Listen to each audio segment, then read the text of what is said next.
परमेश्वर का प्रेम प्रकट हुआ, ദൈവത്തിൻ്റെ സ്നേഹം മനുഷ്യപ്രീതി ഉദിച്ചപ്പോൾ ये salvation सबसे पहला किधर originated हुआ? It originated in the mind and the heart of God. രക്ഷ എന്നുള്ളത് മനുഷ്യൻ്റെ ഉള്ളിലല്ല ആദ്യം ഉദിച്ചത്, ഒരു വ്യക്തിയുടെ ഉള്ളിലല്ല ആദ്യം ഉദിച്ചത്. അല്ല, ഒരു വ്യക്തിയുടെ ഉള്ളിലും ഇത് ഉദിക്കാൻ പറ്റുന്ന കാര്യമാണോ? ഒരിക്കലും ഉദിക്കാൻ പറ്റത്തില്ല.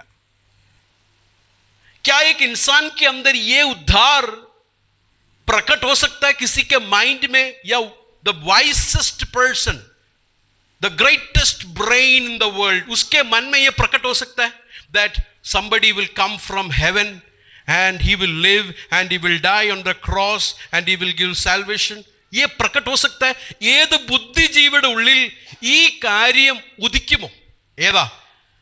വചനം ജഡമായി വന്ന് ഈ ഭൂമിയിൽ പാർത്ത് ജീവിച്ച് മരിച്ച് അടക്കപ്പെട്ട് ഉയർത്തെഴുന്നേറ്റ് ഈ യേശുവിൽ വിശ്വസിക്കുന്നവന് നിത്യജീവൻ ഉണ്ടോ എന്നുള്ള കാര്യം ഏത് ബുദ്ധിജീവിയുടെ ഉള്ളിലാണ് ഇത് ഉദിക്കുന്നത്? ഉദിക്കത്തില്ല. किसी के मन में ये प्रकट नहीं हो सकता है.